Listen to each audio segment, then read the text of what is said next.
The hate speech directed at people of color is very different from the hate speech directed at white people. This is because white people cannot experience racism. I mean, I've reached a point where it's like I'm speaking to a brick wall. And the irony is that Caitlyn and her clan thinks that they are speaking to a brick wall. The fact that you are dehumanizing black people by taking away feelings and emotions that they can feel that would make them racist, that is insulting in itself. But the fact that you are saying that white people can't experience racism is just idiotic. That is what it is. Racism says it right there. Race, Last time I checked, white people is a race. And yet you are saying that, hey, white people can't experience racism. What backwards cock thinking is that? Taking the vaccine, and they should be. We can't trust the president and take his word and take a vaccine that might cause harm to us. If and when the vaccine comes, and it's not likely to go through all the tests that needs to be and the trials that are needed to be done. Let's just say there's a vaccine that is approved and even distributed before the election. Would you get it? Well, I think that's going to be an issue for all of us. When we finally do, God willing, get a vaccine, who's going to take the shot? Who's going to take the shot? A vaccinated person gets exposed to the virus. The virus does not infect them. The virus cannot then use that person to go anywhere else. It cannot use a vaccinated person as a host to go get more people. Here's my home studio. As you can see, this time the reason that I'm here is that I have had a recent COVID exposure. I'm vaccinated and boosted. I have tested negative so far, but I was definitely exposed to somebody who is symptomatic and positive, so that means I cannot go to the studio and risk infecting any of my beloved coworkers. I cannot use a vaccinated person as a host to go get more people. So that means I cannot go to the studio and risk infecting any of my beloved coworkers. Here's a vegetarian who's been training her dog to be a vegetarian. I think we should all pay very close attention to this. Have a look. So some of you just don't believe that my dog's a vegetarian, so I have this set up right now for you guys to see. We have this really gross, it's like a beef, like dog food. And then I have this delicious green salad. So I'm going to bring her out and we're going to see which one she likes. Also, my dog is very healthy. She loves greens. She loves her salad. And I don't force her to eat her salad. It's what she likes. Come here. Come here. Okay. Okay, so this is Bonnie. She is my little vegetarian. Okay? Now, no, don't eat that. No, eat that salad. Look, salad. You want to eat the salad? Here, pick one. No. Some voices are being allowed to speak louder than others. We have to call out the privilege behind the largely white, wealthy parents driving the push for a rushed return. I need everybody to soak in the fact that this lady is the LA Teachers Union's president. Who put these radicals in positions of power? Who put these racists in positions of power? I didn't know I was white, and I didn't know I was rich. I guess you learn something new every day. My God. Everything is about race with these people. Complete insanity.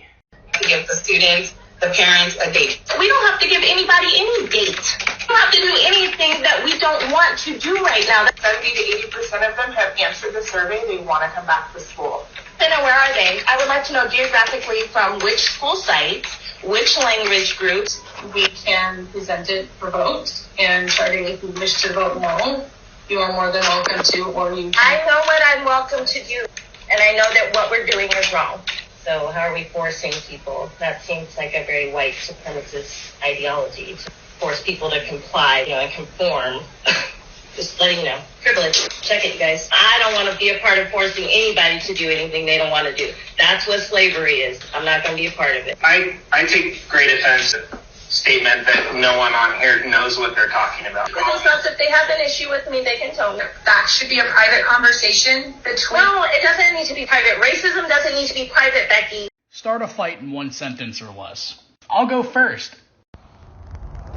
Even Bill Maher sees how crazy the new left has gotten.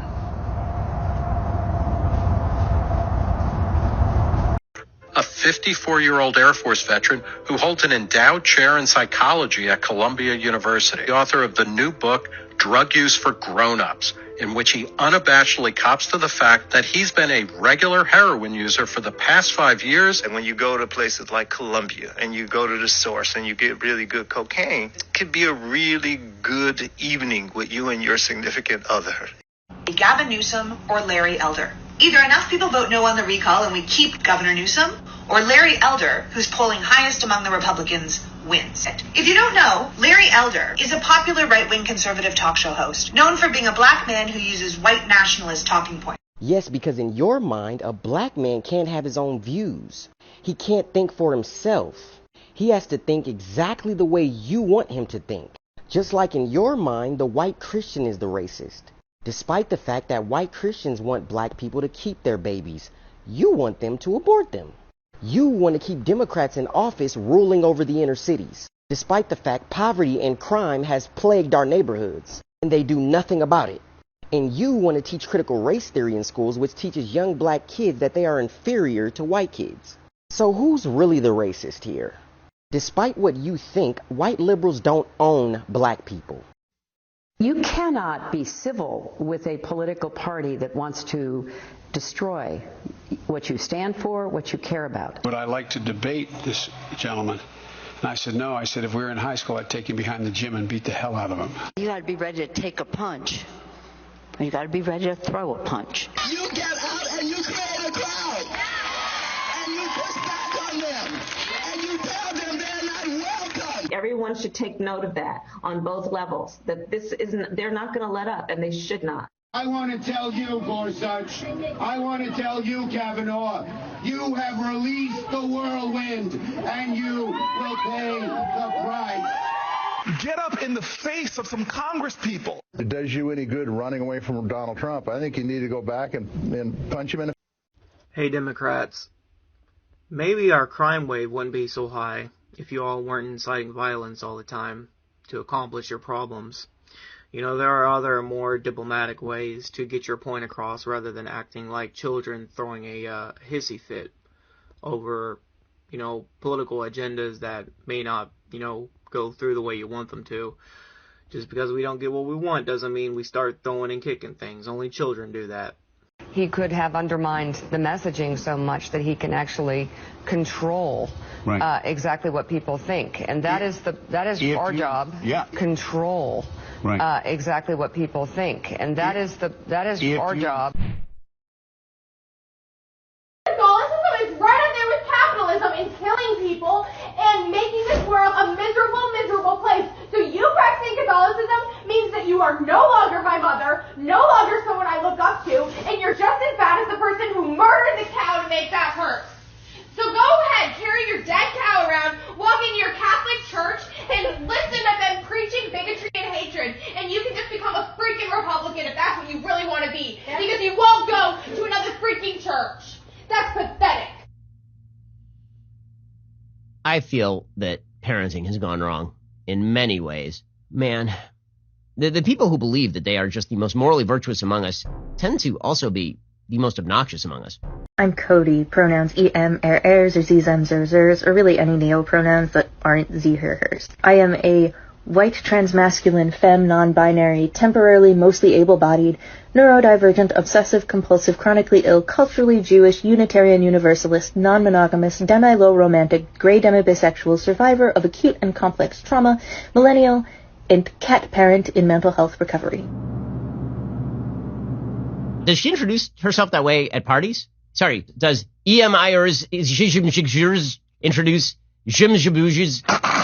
this way at parties? I'm trying to do the pronoun thing. I'm having a tough time. Okay, so let's go through this list a little bit. You're temporarily mostly able-bodied, so like what does that mean? Like you stubbed your toe this morning or what? I'll have you know, I stubbed my toe last week, and I only cried for 20 minutes. So some of these things are actual medical, like, diagnoses, right? Obsessive-compulsive disorder is an actual medical diagnosis. Chronically ill is sad. Culturally Jewish, I'm going to go not smudge. My culture is not a costume. Non-monogamous.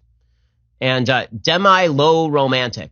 Demi-low, like, you like Demi Lovato? Yeah, pansexual. It's hilarious. I got nothing. Cat parent was the thing that explained it. You don't need all the rest. Cat.